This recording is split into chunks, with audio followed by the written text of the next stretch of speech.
Oui, bonjour, nous sommes en direct du Forum mondial de l'ESS pour une émission consacrée à l'indépendance des médias. C'est une émission qui aura lieu dans le cadre d'un atelier qui s'appelle l'atelier Vivre en coopération, que la Fondation Jean Jaurès a créé récemment avec le partenariat de la CGSCOP et du Crédit Coopératif. L'objectif de cet atelier, dans le prolongement d'un cahier de tendance qui est apparu il y a déjà plusieurs mois, c'est d'essayer d'installer la coopération comme un modèle alternatif, comme un paradigme alternatif au modèle dominant, et d'en traiter des aspects à la fois les plus intellectuels, les plus idéologiques, mais aussi les plus opérationnels.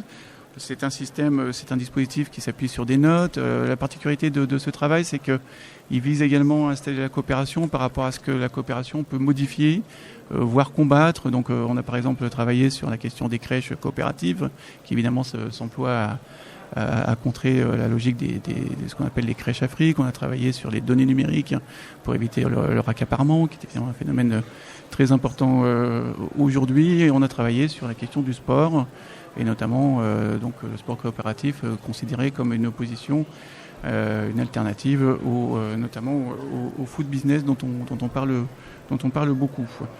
Et cet atelier a également comme particularité de venir quelquefois en terrain, de venir s'immerger dans des événements ou directement sur des initiatives de terrain pour pouvoir traiter de la coopération au plus près des réalités.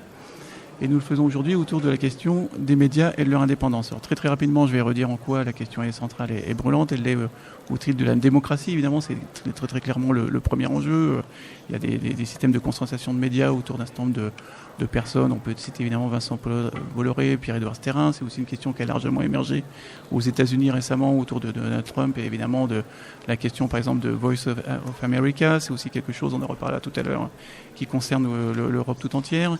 Mais il n'y a pas que la question démocratique, il y a aussi la question de l'intensification médiatique et de l'intensification des circuits d'information. C'est un travail qui est notamment fait à la Fondation Jean Jaurès par David Milioni et Guénel Go autour de ce qu'on appelle la fatigue informationnelle. C'est un sujet qui est extrêmement important. Les médias sont aussi le lieu d'une forme d'affrontement entre les écrans et les écrits. C'est quelque chose qui est très contemporain. Il y a aussi évidemment la question de la défiance, de la confiance, à la fois en ce qui concerne les médias eux-mêmes et la façon dont ils sont reçus, vécus, utilisés, mais aussi autour du métier de journaliste en tant que tel, dont on constate dans les enquêtes d'opinion qu'il a tendance à beaucoup être déprécié, en tout cas de plus en plus aux yeux de l'opinion. Et puis il y a cette question que je vais résumer très rapidement, d'une confusion grandissante, mais dont on reparlera tout à l'heure, entre les médias d'opinion et les médias d'information. Une espèce de glissement qui semble s'être fait et qui semble de plus en plus confondre les deux, qui évidemment de façon pas forcément toujours très innocente. Alors il y a des événements récents qu'on peut constater, il y a tout ce qui se passe autour du rachat pressenti du Parisien par Vincent Bolloré, ou alors la création de plateformes récentes, d'agrégation d'un certain nombre de médias indépendants. Donc ça s'appelle la presse libre, ils sont 8 et ils proposent un abonnement commun. Donc on voit bien qu'il y a aussi aujourd'hui des réactions par rapport à cette situation. Alors pour en parler aujourd'hui avec moi, Catherine André, journaliste à Alternative économique, Alternative économique étant une coopérative. Stéphanie Lacaze, journaliste à Sud-Ouest notamment, et vous êtes l'autrice d'un récent mémoire sur l'ESS, un levier pour l'indépendance des médias. Claude Dorion, de MCE Conseil, vous aurez l'occasion tout à l'heure d'expliquer ce qu'est MCE Conseil, et Fatima Bellarèche, qui est la déléguée générale de la CGSCOP, et donc l'une de nos partenaires sur cet atelier Vivre en coopération. L'idée, évidemment, c'est de traiter à la fois de cette question très brûlante de l'indépendance des médias et de regarder en quoi l'ESS et en quoi la coopération peut être une forme de contre-modèle, en tout cas, une solution qui permet d'atténuer tout un tas d'éléments qu'on voit aujourd'hui poindre. Catherine, André, je vais vous demander de faire un petit panorama rapide de ce qui se passe aujourd'hui autour de cette indépendance des médias, en commençant par la France. Bonjour Thierry, bonjour à toutes et tous. Je commence juste par dire que Alternative économique est une SCOP, en effet, qui existe depuis 45 ans et qui donc se trouve dans le camp des médias indépendants. Face aux médias indépendants, nous avons un phénomène d'hyperconcentration des médias en France, mais pas qu'en France, nous allons le voir tout à l'heure, avec des patrons de presse qui sont issus des grandes fortunes, quand ce ne sont pas des milliardaires, donc vous avez cité certains noms, et que cela crée un phénomène, je pense, qui n'est pas étranger à la défiance qu'on mesure aujourd'hui vis-à-vis de l'information au sein de la population française. Peut-être aussi parce qu'il y a un seul son de cloche Dans cette hyperconcentration, on donne en fait des points de vue de plus en plus resserrés. Et on peut parler, je pense, de domination idéologique. J'ose employer le mot de la part de ces médias qui sont détenus par une poignée de patrons de presse souvent issus de l'industrie. Avec un phénomène, je pensais par exemple au rachat de l'École supérieure de journalisme de Paris par Rodolphe Saadé, Bernard Arnault, Vincent Bolloré, la famille Dassault. C'est juste un exemple, mais qui montre que l'intérêt pour les médias, qui a toujours existé chez les industriels dans l'histoire économique, c'est évident. Mais là, il y a un phénomène vraiment d'hyperconcentration qui est accéléré aussi, si je puis dire, par la prééminence des réseaux sociaux, par les chaînes d'information en continu, et qui effectivement brouille totalement le message entre l'information qui normalement doit être basée sur les faits et le commentaire, qui prend une place démesurée. On ne sait plus en fait distinguer ce qui relève du commentaire et ce qui relève des faits, ce qui contribue à brouiller vraiment le travail journalistique, qui est d'abord de parler de faits et que ces faits soient sourcés. Quand on parle de commentaires, à ce moment-là on parle d'opinion, il faut que ce soit précisé, qu'il s'agisse bien d'opinion et non pas d'informations à propos des faits.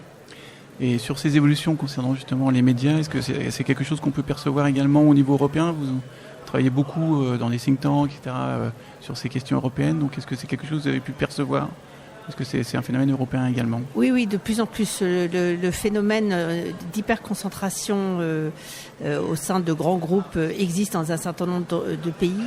Je pense que peut-être le meilleur indicateur, c'est le rapport annuel de classement établi par Reporters sans frontières chaque année. Et on voit qu'un certain nombre de pays, donc, qui sont des grandes démocraties, perdent au fur et à mesure des années des points dans ce classement. Je pense notamment à l'Italie de Giorgia Meloni. C'est un assez bon exemple où finalement son bilan est mis en avant par des grands hebdomadaires dont je tairai le nom. On voit des affiches partout en France. Voilà, l'Italie s'en sort bien puisqu'elle a réduit son déficit, etc. Et la réalité au sein du pays, c'est pas une mainmise sur les médias, on peut pas dire ça, mais en tout cas c'est un contrôle et une augmentation des procédures bâillons qui entraîne, et on le sait en général, une forme d'autocensure chez un certain nombre de journalistes. En tout cas, ils en témoignent. Et dans énormément de pays européens, la situation se dégrade. Je pense à la Slovaquie, évidemment. Je pense également à la Géorgie. Je vais au-delà de l'Union européenne. Il y a des inquiétudes partout en Europe, pas seulement du fait de la concentration, mais du fait de gouvernements autoritaires ou qui ont des coalitions avec des partis d'extrême droite et dont la mainmise et le contrôle des médias et surtout les pressions exercées sur les journalistes sont très importantes. Je termine juste rapidement sur le fait que quelque chose qui est moins mis en avant, c'est peut-être les difficultés économiques de la presse. C'est le nerf de la guerre en fait pour l'information indépendante. Et je pense très très clairement que c'est un point essentiel. On y reviendra tout à l'heure évidemment puisqu'on travaillera sur les formules alternatives qui pourraient émerger. Claude Dorion, avant de vous poser une question justement sur comment on transforme des médias en coopératives, je voudrais votre regard sur cette question de l'indépendance des médias, ce qui est en train de se passer. On vient de voir que c'est un phénomène européen. Vous êtes au Québec, au Canada, vous avez un voisin quelque peu envahissant, surtout ces derniers mois. Voilà, donc du coup, j'imagine que c'est un phénomène qui ne vous a pas épargné. Non, au contraire, je crois que ce n'est pas un phénomène européen, c'est un phénomène mondial. C'est un phénomène qui combine une tendance de pratiques capitalistes intensives, d'une part, d'une révolution technologique qui a dévié des médias entre guillemets traditionnels, autonomes, l'essentiel de leurs revenus publicitaires qui sont maintenant sur les plateformes, qui en retour s'amusent à acheter des médias traditionnels et en influencer le contenu. On l'observe tout à fait aux États-Unis, on l'observe aussi en Océanie. Tous les pays de l'OCDE ont observé des chutes en termes de nombre de publications.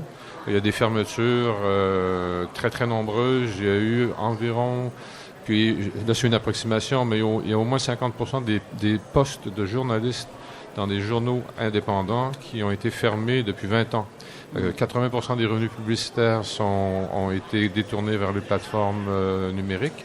Et par conséquent, il y a même dans des pays comme aux États-Unis des déserts d'information où il n'y a plus d'information de dimension territoriale. Et là, il y a une couverture nationale qui donne une information d'une qualité variable, mais il y a une absence d'information à l'échelle de la politique locale au niveau des États qui entraîne une grande difficulté et qui laisse beaucoup de place justement à une multiplication, une explosion de modes de communication que vous êtes très gentil de qualifier d'opinion, alors que c'est parfois de la négation de faits, tout simplement, où on tord la réalité au service d'une idéologie et il y a l'érosion d'une des colonnes fondamentales de la démocratie dans cette difficulté à la fois d'un intérêt des grandes entreprises vers l'influence des médias d'une part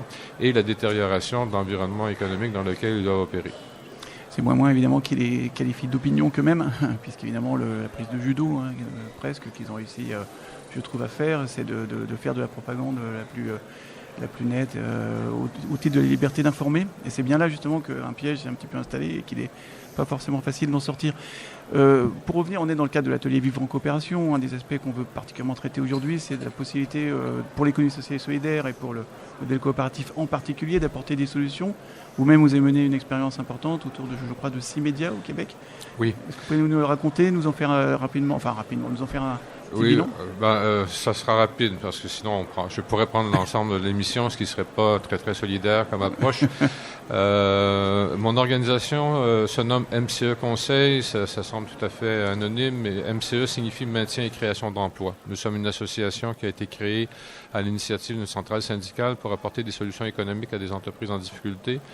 Des solutions qui sont autres que la détérioration des conditions de travail ou la réduction du nombre de postes. Alors, annuellement, mon équipe d'une vingtaine de professionnels comptables et économistes interviennent auprès de 300 entreprises par année, principalement des entreprises d'économie sociale, et on accompagne également des conversions d'entreprises privées en coopératives, et c'est ce que nous avons fait avec un groupe de 6 médias quotidiens de presse qui représentaient plus de 50% des titres dans la province du Québec. Le Québec, c'est 8 millions d'habitants, donc c'est à peu près la même taille que la Nouvelle-Aquitaine. On a 11 médias quotidiens et il y en avait 6 de ces 11 qui étaient donc en dépôt de bilan. Ils étaient tous syndiqués à la même centrale syndicale qui a créé mon organisation et le jour 1 de l'annonce du dépôt de bilan, on a été mandaté pour tenter de convertir ces journaux en coopératives. Alors, dans un cas comme celui-là, on parle d'un projet d'entreprise, mais on parle aussi d'un projet social, d'assurer le maintien d'une information locale de qualité, indépendante, professionnelle, objective pour presque 50% de la population du Québec, où dans plusieurs endroits, on aurait été dans un cas de désert d'information, de sauver 380 emplois et d'assurer un service à des communautés, mais à plus de 200 000 abonnés de ces journaux. Alors, c'est un projet d'entreprise, c'est un projet de société, c'est un projet de gouvernance parce qu'on doit prendre ou faire accepter le risque, le choix, l'opportunité à ces salariés qui ont été des exécutants toute leur vie de prendre en charge la direction de leur entreprise avec une structure totalement démocratique. Aujourd'hui, 100% des membres du conseil d'administration des 6 coopératives sont des salariés, principalement des journalistes. C'est aussi un projet évidemment financier et économique où il fallait regrouper les ressources nécessaires et finalement c'était aussi un projet technologique dans la mesure où on passait de journaux qui étaient principalement de distribution papier à un virage numérique où maintenant les journaux sont maintenant totalement numériques avec une phase transitoire où on a gardé l'édition papier une fois par semaine le samedi pour avoir une adaptation pour notre lectorat. Après, ça fait 5 ans maintenant que ce projet est en opération. On a dû réduire le nombre de salariés d'environ 25% de par le virage numérique, parce qu'évidemment, tout le département impression, distribution a dû être abandonné, mais c'était annoncé dès le départ dans la progression de ce projet, dans la survie, la rentabilité ou la marge bénéficiaire entre un abonné numérique et un abonné papier ne fait aucun doute. Et c'était dans le chemin pour pouvoir convaincre cette institution financière principalement spécialisée en économie sociale de réunir environ 15 millions d'euros pour assurer d'avoir les moyens d'effectuer ce virage numérique et de poursuivre les opérations, ce que nous faisons depuis maintenant 5 ans. C'est une question que j'ai eu l'occasion de vous poser dans une autre émission à laquelle on a participé. Dans cette évolution qui donc date de 5-6 ans, les journalistes, les cadres, les personnes qui composent et font vivre ces journaux, est-ce que c'est resté stable? Est-ce qu'il y a eu du mouvement? Est-ce qu'il y a des gens qui se sont pas adaptés au nouveau modèle? Est-ce que d'autres au contraire sont venus attirés par lui? Voilà, est-ce que ça a bougé de ce côté-là? Oui, alors oui, ça a bougé.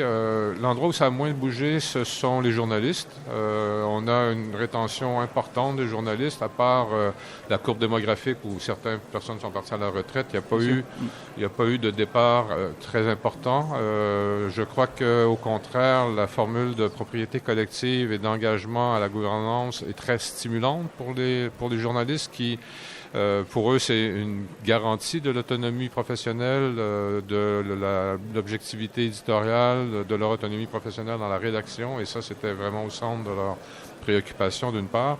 On a eu un petit roulement au niveau des cadres. Parce que là, évidemment, quotidiennement, donner des directives aux gens qui sont sur le conseil d'administration. Bref, il faut s'habituer à communiquer les choses différemment. L'autorité n'est plus un vecteur de communication. Il faut que ça soit au sens et avec une démonstration de l'utilité des décisions pour le bien commun. Donc là-dessus, on a peut-être eu 50% des cadres qui ont été changés. Mais c'était un peu attendu. Et sinon, au niveau des administrateurs, la première génération des administrateurs étaient tous des anciens présidents de syndicats. Oui. Et ils ont fait une première tournée et certains ont préféré retourner sur leur chaise syndicale et laisser la place à une autre personne syndiquée, mais qui n'était pas sur le comité exécutif du syndicat. Donc aujourd'hui, on a principalement des administrateurs qui sont des journalistes, mais qui n'ont plus à la fois une casquette syndicale et une casquette coopérative, de manière à clarifier un peu les règles ou encore on négocie le renouvellement des conditions de travail sur une base triennale et ça semblait plus simple comme ça. Mais moi, je crois encore, puis très rapidement, que c'était une très bonne stratégie d'avoir des représentants élus syndicaux sur le conseil d'administration au départ pour assurer une vision quand même commune du projet et avoir une cohérence dans la lecture des enjeux et de la façon de les affronter. Pour prolonger cet exemple québécois, Stéphanie Lacaze, donc l'autrice d'un mémoire sur la conversion des médias à l'ESS. Quels enseignements, grands enseignements pourriez nous livrer de ce mémoire? Et peut-être aussi quelques exemples. Oui, alors c'est pas forcément la conversion, c'est des médias qui sont de l'ESS en fait, qui relèvent de l'ESS. Et moi je m'y suis intéressée par rapport à ce que décrivait Catherine, ce phénomène de concentration de grands médias dans les mains de milliardaires comme ça. Et je me suis demandé, est-ce que l'ESS pouvait apporter une alternative pour les médias indépendants et de quelle manière? Et alors le préalable, c'est quand même que l'information, c'est un bien commun, c'est un pilier de notre démocratie, on l'a dit un petit peu, et en fait ça peut pas être destiné à faire du profit, ça peut pas être destiné à la remontée de dividendes pour des actionnaires, déjà d'une base en fait, c'est là, et donc c'est là qu'on se dit, l'ESS en fait c'est la non-lucrativité, et donc c'est là où il y a peut-être des réponses.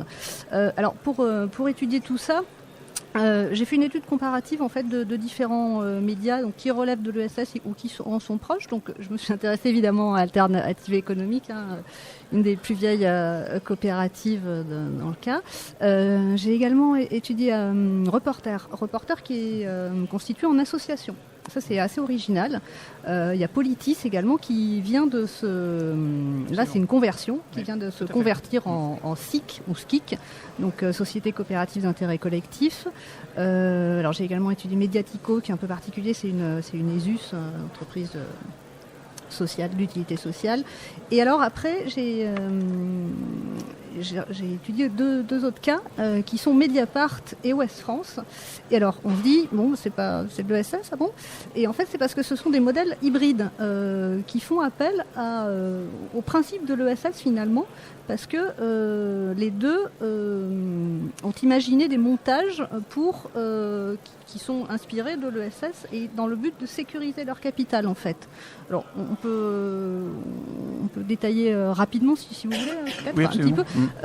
Mediapart notamment, donc Mediapart quand ils se sont montés, donc ils ont créé une SAS classique, les fondateurs, voilà. Et puis au bout de quelques années, quand ils ont commencé à avoir plein d'abonnés et à voir que ça marchait, ils se sont dit bon mais quand même, faudrait pas qu'on ait envie de nous racheter. Comment on peut faire et là, ils ont étudié le passage en coopérative, puis on était un peu frileux, voilà, tout le monde n'était pas pour au sein du journal. Et c'est là qu'ils ont imaginé en fait de faire appel au fonds de dotation, qui était quelque chose d'assez nouveau, et de réfléchir à comment ils pouvaient en fait sécuriser leur capital au sein d'un fonds de dotation. Alors ça a été il y a eu tout un imbroglio, enfin bon.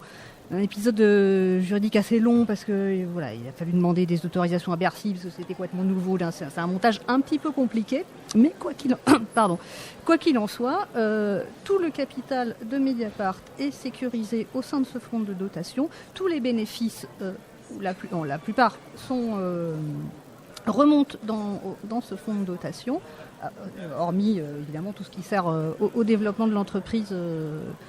Au quotidien et voilà chaque année, et ça en fait un modèle assez inviolable au niveau indépendance, en tout cas ce qui est vraiment garanti. Alors rapidement, Ouest France, donc vraiment le plus gros journal de PQR, de presse quotidienne régionale, c'est assez peu connu, ils ont pas communiqué dessus au début. Je le confirme. Voilà, et ça, on l'a su il y a quelques années, finalement 2-3 ans.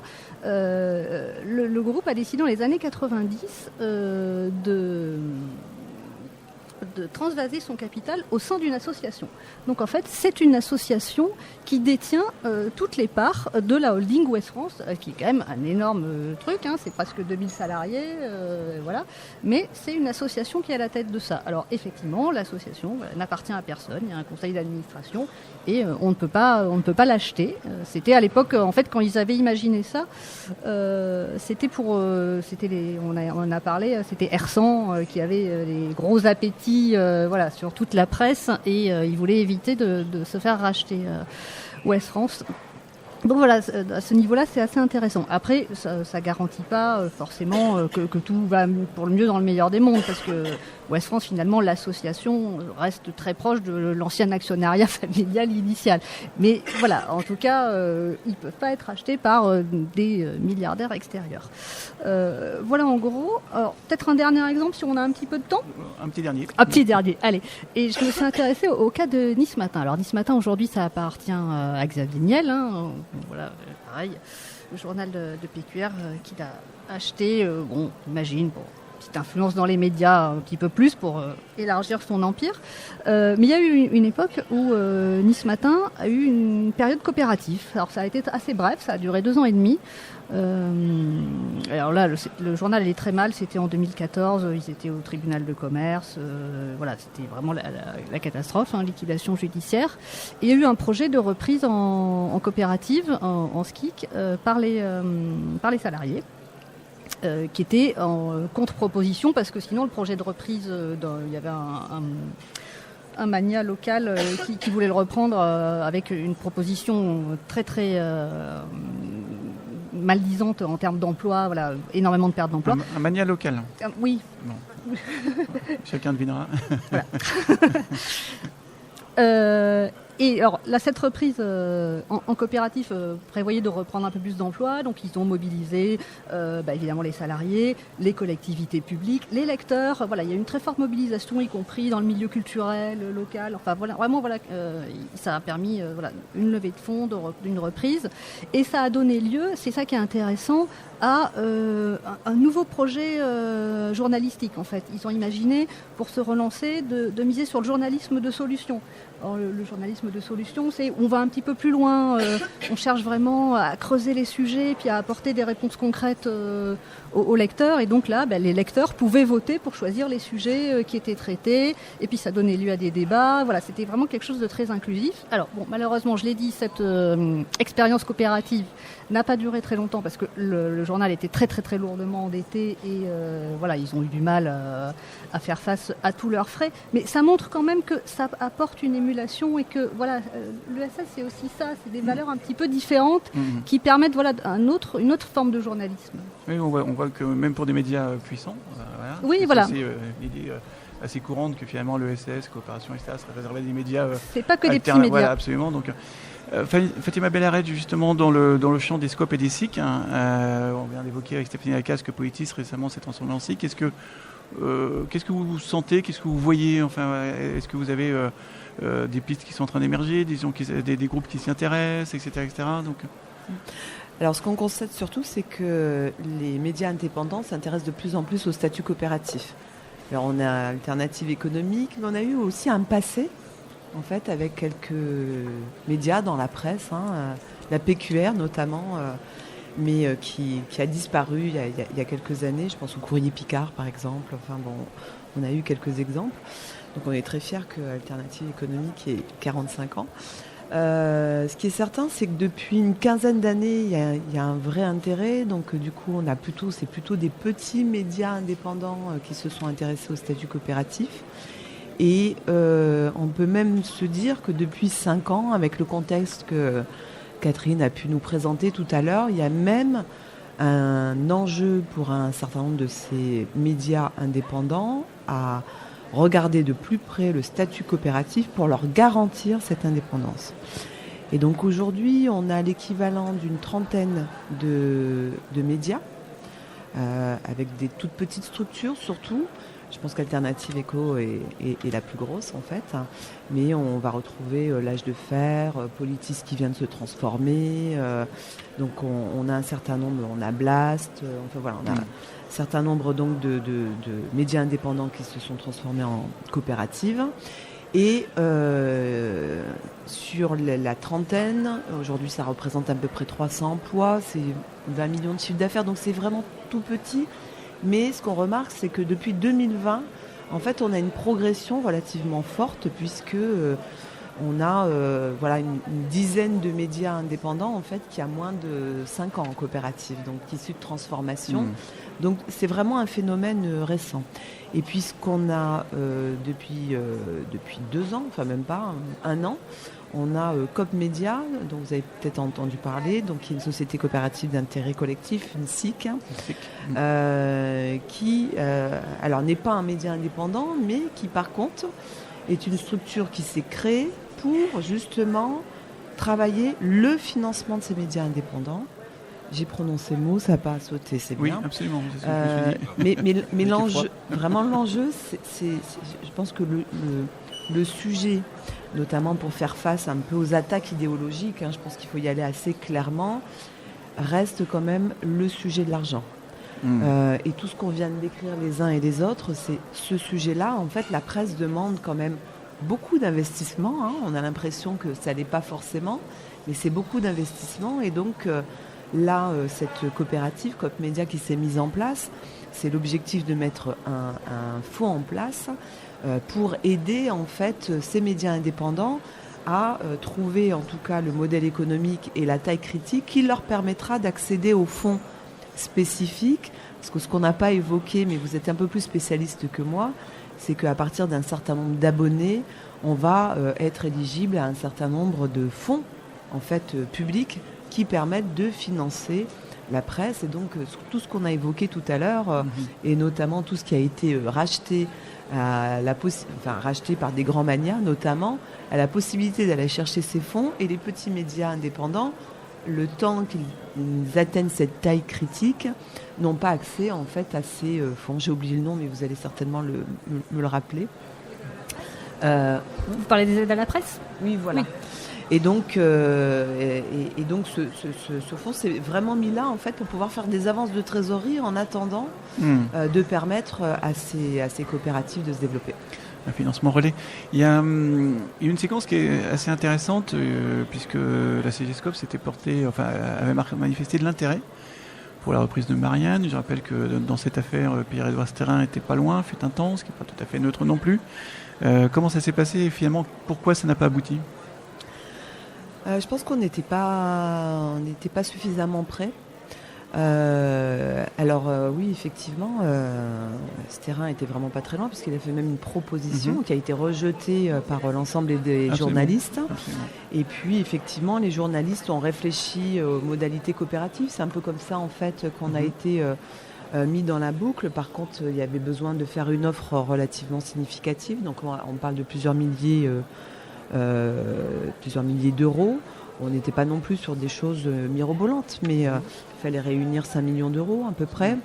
Et donc là, l'idée, je crois qu'on conclura sur les propositions. Moi, je pense qu'il est urgent, en tout cas, de réfléchir collectivement au niveau de l'ESS pour créer un fonds. Et donc notre idée, c'était d'impulser cette dynamique, de créer un fonds qui permettrait, quelles que soient les reprises de médias, en tout cas, d'intéresser, le monde des humanistes, des universalistes, à mettre de l'argent privé, mais de l'argent qui vient de l'ESS et qui va avoir cette préoccupation de réserve impartageable, que ce soit dans le modèle coopératif ou les modèles hybrides que vous avez évoqués tout à l'heure.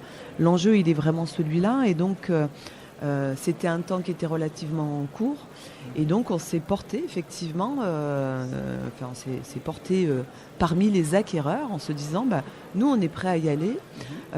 Donc on s'est tourné vers nos coopératives en leur disant mais est-ce que vous seriez intéressés? Donc on a une coopérative qui est présente d'ailleurs dans le forum qui a dit mais tiens moi aussi ça m'intéresse, c'est important, et donc on est vraiment dans cette dynamique politique, puis on a essayé d'élargir à l'ensemble de l'ESS.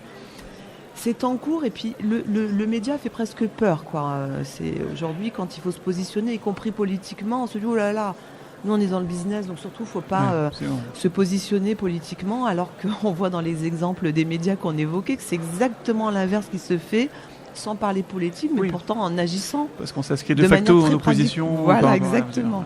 Exactement. Voilà, et donc ça ne s'est pas fait parce que la constitution du fonds, on a eu quand même beaucoup d'hésitation de la part des acteurs de l'ESS. Je pense que le temps était trop court, mais dans les propositions, je pense qu'il faut reprendre ça, le faire dans le cadre d'un fonds pour prendre de la distance par rapport au type de médias. C'est vrai qu'il y a eu beaucoup de discussions dans l'ESS. Parfois, on discute beaucoup, mais c'était mais Marianne. Donc, on avait plus des commentaires sur ce qui est produit en fait en termes de contenu, ce qui n'était pas du tout le sujet. Et donc voilà, le sujet reste entier et j'espère en tout cas qu'on pourra avancer dans cette dynamique-là. Je témoigne que ça a suscité pas mal de discussions, c'est vrai, ce qui est en soi d'ailleurs un petit signal. Vous pouvez effectivement, je vais vous proposer, juste après avoir réinterrogé Catherine, de conclure en proposant chacune et chacun une solution particulièrement intéressante selon vous pour être un levier vers ces formes alternatives dont on vient de voir qu'elles sont d'abord déjà présentes, qu'elles peuvent d'évidence présenter beaucoup d'intérêt. Juste avant, et donc vous avez le temps d'y réfléchir, je vous rappelle qu'il y a un mot à éviter, un mot qui fait sauter le système et que j'aimerais ne pas entendre à nouveau. Catherine, juste, j'y ai pensé d'un coup, mais comment Alternative économique se trouve à certains moments impliquée dans cette question de l'indépendance des médias? Est-ce que vous êtes sollicité? Est-ce qu'il y a des mobilisations? Est-ce qu'il y a des solutions sur lesquelles quelques acteurs pourraient vous proposer d'intervenir? Est-ce que ça, voilà, comment ça vous concerne, vous, si j'ai bien compris, le coopérative de médias, cette question de l'indépendance des médias et de cette question de forme, en fait. En fait, l'indépendance des médias, elle est au cœur aussi de la réflexion sur le système économique. Dans Alternative économique, c'est fait d'objectif en fait de démonter des idées reçues, etc. Et donc la démocratie, elle a la composante de l'information au cœur en fait même de son fonctionnement. Et une information qui n'est pas libre, donc qui est produite par des médias qui ne sont pas eux-mêmes libres ou qui s'autocensurent, dont les journalistes s'autocensurent ou qui ont l'habitude de ne pas traiter certains sujets. Mais je pense qu'à Alternative économique, on se fait fort de traiter tous ces sujets, y compris ceux d'ailleurs de l'indépendance de l'information, de l'indépendance des médias, à la fois du côté démocratie et du côté fonctionnement économique qui serait meilleur que celui dans lequel on est aujourd'hui. Ensuite, on est effectivement sollicité parfois simplement pour expliquer comment la coopérative fonctionne. Elle est ancienne, elle a fait ses preuves, il y a un système très résilient, il y a des lecteurs qui sont non seulement abonnés, mais qui sont également, quand ils sont sollicités pour des campagnes de dons, répondent toujours présents. Donc on a créé finalement, je pense, un écosystème qui fonctionne et qui peut donner envie. On est, je pense, peut-être modestement une source d'inspiration pour certains. D'accord. Je ne sais pas si j'ai répondu à ta question. Juste peut-être, alors je sais pas, peut-être que vous n'avez pas forcément été informé, mais j'évoquais la plateforme La Presse Libre qui vient de se créer. Donc, est-ce que vous avez, été l'objet de sollicitations de cette nature pour créer des rassemblements, des coalitions, jouer sur l'effet des jeux d'échelle ou pas En tout cas, pas pour celle-ci en particulier. Après, on est, comme je dis, quand même dans un écosystème de médias indépendants. Voilà, pour certains projets dont je ne peux pas forcément parler là, il y a quand même on est dans un écosystème, ça c'est certain, avec d'autres médias qui réfléchissent. Voilà, donc ça bouge. En toute hypothèse, ça bouge de ce côté-là. Oui, je trouve que ça bouge, oui. On aura l'occasion d'y revenir, du coup, probablement, mais un peu plus tard. Allons-y pour 3 solutions, 3 leviers. Stéphanie, on commence par vous. Allons-y. 3 solutions. Fatima Bellarage l'a évoqué. Une chacun, 3. Oui. Voilà. Oui, mais non, le nerf de la guerre, c'est l'argent. Alors, je ne vais pas prononcer le mot en F, mais c'est celui-là.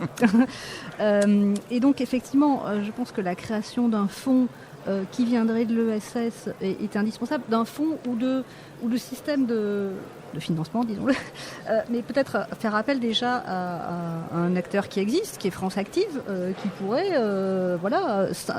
créer vraiment une solution dédiée pour la presse. Après, il y a autre chose, c'est en retour, c'est qu'en fait, dans le monde des médias, les journalistes, l'ESS, c'est très très très mal connu. Voilà, c'est terra incognita, quasiment. Et là, je pense qu'il y a de la pédagogie à faire vraiment des deux côtés pour que dans les rédactions, on comprenne que ça peut avoir de l'intérêt, que la coopération est indispensable, et qu'il faut arrêter d'être chacun dans son précaré. De ce côté-là. Et après, pareil, je crois que l'ESS aussi doit dépasser ce qu'on disait tout à l'heure, ce côté mais eux, leur ligne éditoriale, c'est ça, mais non, En fait, la presse, elle est pluraliste, l'information, elle est pluraliste, donc il faut que coexistent différents médias et, disons-le, des médias d'opinion, mais pas forcément d'opinion d'extrême droite. Voilà, c'est ça le problème. Claude ? Les solutions qui sont apportées sont les bonnes. Dans tous les cas de conversion, c'est un enjeu de 3 sujets. Les valeurs du projet, le temps dont on dispose et le prix de la transaction. Le prix de l'acquisition et le prix des fonds de roulement nécessaires pour retrouver une espèce d'équilibre financier qui ne sera pas automatique parce qu'on change de structure de propriété. Au Québec, on a un réseau de financiers de l'économie sociale qui sont familiers, donc qui n'ont plus de crainte par rapport à une propriété collective et qui vont regarder les projets sur leur mission, mais aussi sur une démonstration de viabilité. Il est important de faire un dialogue avec les institutions avant qu'une crise se présente, parce que leur courbe d'apprentissage est plus longue que le temps que nous disposons pour réaliser une transaction. Donc, je crois que il y a un plaidoyer à faire d'une part pour le monde des médias pour qu'effectivement il y ait une démonstration par plaidoyer que la propriété collective est un vecteur extrêmement cohérent avec la presse indépendante de qualité. Et ça, la propriété collective, c'est à la fois dans la gestion et la gouvernance que ça va favoriser, et c'est aussi dans la pérennité d'une propriété qui ne sera pas sous contrôle d'influence quelle qu'elle soit. Donc, ce dialogue avec l'industrie, un dialogue préalable pour s'entendre avec un ou plusieurs acteurs financiers sur sous quelles conditions vous pouvez intervenir, de manière à ne pas avoir cette longue discussion pendant qu'on n'a pas le temps de le faire, surtout si on est au tribunal du commerce, par exemple. Et chez nous, on a pris la stratégie de diversifier nos partenariats financiers pour réduire le risque que chacun prenait. Pour un seul, investir 13 millions dans notre projet, c'était très difficile. C'est séparé en 7 acteurs, c'est devenu possible. Finalement, il faut quand même interpeller l'État sur la presse de qualité, autonome, diversifiée, objective. C'est un service essentiel à livrer à la population. Au Canada, on a réussi à convaincre l'État de mettre en place un crédit d'impôt qui permet de financer environ 30% de la masse salariale des journalistes pour assurer une espèce d'hybridation des revenus et faciliter l'atteinte ou retrouver le seuil de rentabilité. J'arrête là, parce que je sais que nous sommes restreints, mais on a 3 pistes là. Fatima, quasiment le mot de la fin. Oui, alors 2 pistes, 2 solutions. La première, c'est évidemment le fonds. Il existe Scope Média, ils font une levée de fonds qui a très bien marché déjà l'année dernière avec 850 000 euros. Et ils relancent cette levée de fonds d'ici la fin de l'année avec un objectif de 2 millions. Et en fait, chaque année, ils vont repartir en fait sur l'idée de ces levées de fonds. C'est vrai que là, la cible est vraiment le petit média autonome. Je trouve qu'une poche supplémentaire et qui nous permettrait d'évoquer la solution que j'évoquais tout à l'heure avec le fonds qu'on avait imaginé pour Marianne, où là, il y a besoin de faire des levées de fonds plus importantes. En tout cas, le faire en alliance sera très positif, parce qu'il y a vraiment un accueil très positif. Et comme vous l'avez souligné, Stéphanie, en fait, c'est vraiment la méconnaissance. Donc, il y a un travail de ce côté-là. La deuxième solution, qui ne sera pas pour tout de suite, c'est de s'inspirer de chez vous, très cher Claude, parce que la réalité, c'est que ce que vous avez évoqué, notamment, et notamment l'implication des syndicats, nous nous retrouvons, en fait, ici en France, avec ces mêmes enjeux d'autonomie, de préservation en tout cas autour des médias, mais aussi l'avenir des salariés, etc., etc. Et je trouve que moi qui rencontre assez régulièrement les syndicats de salariés, on voit bien que sur le système de valeurs, il n'y a absolument aucun sujet. Par contre, la traduction en fait est beaucoup plus difficile. Alors même si c'est assez différent, j'ai bien écouté ce que vous disiez tout à l'heure, il me semble en tout cas qu'il sera extrêmement intéressant de voir quelles solutions on peut porter collectivement, parce que les choses se traduiront, je vous rejoins, sur le plan réglementaire et législatif, et notamment l'idée du crédit d'impôt, même s'il existe en tout cas les aides à la presse, mais qui permettent en priorité de travailler à l'indépendance des médias, me semble quelque chose d'assez urgent dans le contexte que nous connaissons. Écoutez, c'est le moment est venu de vous remercier pour vos contributions. Juste un petit mot pour vous dire que je trouve qu'on était vraiment dans l'esprit de ce qu'on a voulu faire avec l'atelier Vivre en coopération. On a traité de sujets assez généraux, mais qui sont tout à fait fondamentaux. Notamment, on voit bien que les formes coopératives, l'économie sociale et solidaire peut agir en réaction par rapport à un phénomène général d'accaparement des médias, des fins assez conservatrices ou réactionnaires par un certain nombre de milliardaires. Notamment, il n'y a pas que ça, mais on voit bien qu'il y a un sujet tout à fait général. Et puis, on a été très opérationnel, et j'aime bien l'idée justement de confronter d'un côté à l'autre de l'Atlantique un certain nombre de solutions pour essayer véritablement de parfaire tout cela. Donc, je vous remercie beaucoup. Cette émission est retrouvée, j'imagine, sur les différents sites en lien avec le Forum mondial de l'ESS. Je ne les connais pas tous. Ce dont je suis certain, c'est que vous le retrouverez sur le site de la Fondation Jean Jaurès, dans l'espace dédié à l'atelier Vivre en coopération. Merci beaucoup. Merci Thierry. Merci à vous.